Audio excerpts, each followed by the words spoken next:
রমজানে শয়তান তেমনি বন্দি, আলহামদুলিল্লাহ। মানুষ শয়তান খোলা, জিন শয়তান বন্দি আর কি। মানুষ শয়তান খোলা না, রমজানে মানুষ শয়তান বন্দি হবে এমন কোনো হাদিস তো নাই, বা এমন কোনো আয়াত নাই।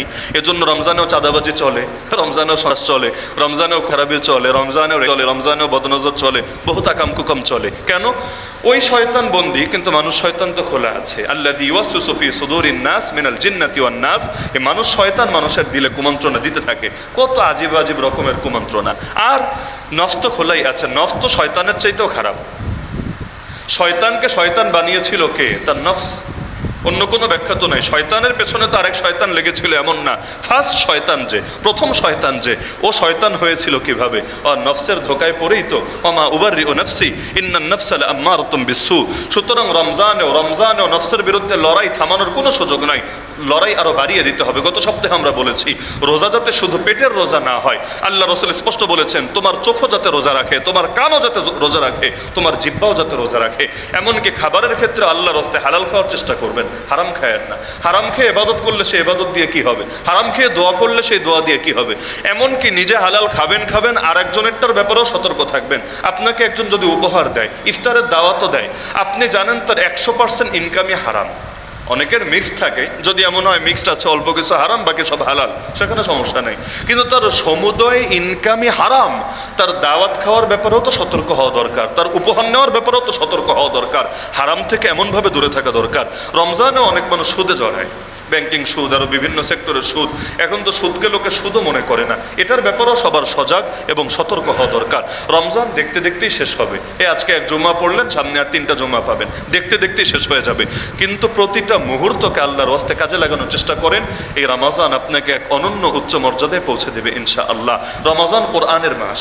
এই মাসে আল্লাহ কোরআন নাজিল করেছেন। এক রাতে পুরো 30 পারা কোরআন লৌহে মাহফুজ থেকে দুনিয়ার নিকটবর্তী আসমানে নাজিল করেছেন।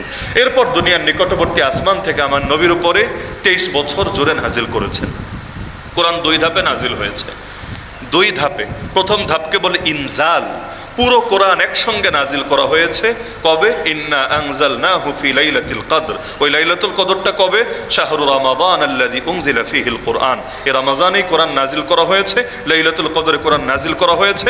তার মানে লাইলাতুল কদর রমজানে নিশ্চিতভাবে আছে। তো আল্লাহ 30 পারা নাজিল করে দিলেন মাত্র এক রাতের ভেতরে, এটাকে বলে ইনজাল। আর এরপর 23 বছর জোরে একটু একটু করে নাজিল হলো, এটাকে বলে তানজিল।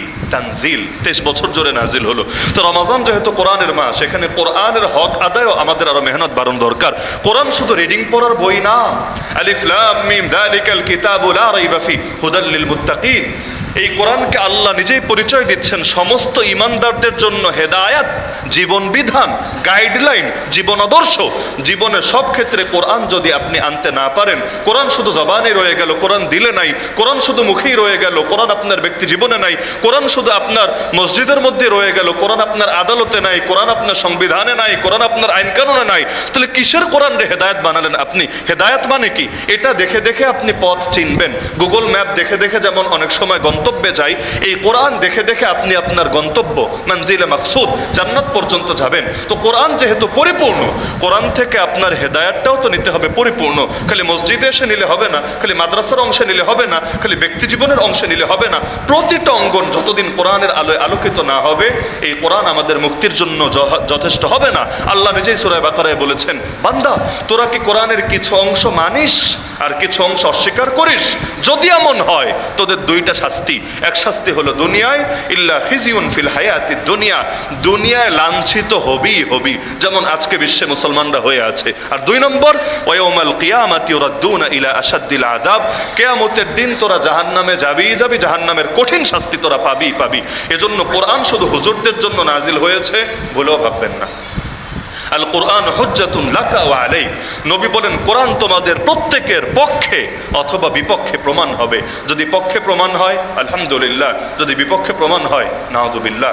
সুতরাং কোরআন আপনার পক্ষে যাচ্ছে না বিপক্ষে, চিন্তায় রাখেন। এই রমজানকে সামনে রেখে একটু তেলাওয়াত বাড়ানোর চেষ্টা করেন, ডেইলি অন্তত 2-1 পারা পড়ার চেষ্টা করেন। শুধু পড়েই শেষ না, কোরআন একটু বোঝারও চেষ্টা করেন। আপনার লেভেল অনুসারে আপনি একজন আলেমের সঙ্গে, যার এলেমে আস্থা আছে, পরামর্শ করেন যে আমি তো এই পর্যায়ে আমার জ্ঞান আছে, আমি কোন তাফসীরটা পড়তে পারি, আমি কিভাবে কোরআন থেকে উপকৃত হতে পারি। আপনি পরামর্শ নিয়ে ধীরে ধীরে কোরআন বোঝার চেষ্টা করেন। অন্তত কমন সূরাগুলো বোঝেন। সূরা ফাতিহা জীবনে কয় লক্ষবার শুনলেন, কিছুই বোঝেন না। আল্লাহু আকবার, সুবহান রব্বিয়াল আযীম, সুবহান রব্বিয়াল আলা, এগুলোই বোঝেন না। দোয়ায়ে মাসুরা, দোয়ায়ে কুনুত, এগুলোই বোঝেন না। কিভাবে নামাজে দিল আসবে, কিভাবে দিল থেকে বের হবে? কোনো ফিলিংসই তো আপনার ভেতরে কাজ করবে না।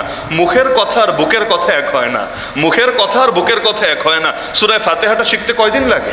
অন্যান্য সূরা, ওই 10টা সূরা 20টা সূরা যা আছে, এগুলোর ব্যাখ্যা শিখতে কয় বছর লাগে? ইচ্ছা করলেই চলে, ওই ইচ্ছাটা পর্যন্ত করতে রাজি না। এজন্য কোরআন পড়েন, কোরআন শেখেন, কোরআন বোঝেন, এরপর কোরআনকে পূর্ণাঙ্গভাবে জীবনে, সমাজে, রাষ্ট্রে, সব জায়গায় বাস্তবায়ন করার চেষ্টা করেন। আল্লাহ রাব্বুল আলামিন এই কোরআনের মাসে কোরআন থেকে পরিপূর্ণ উপকৃত হওয়ার এবং রমাজানের বরকত এবং রাতের বেলা তারাবির বরকত পূর্ণাঙ্গভাবে লাভ করার তৌফিক দান করুন।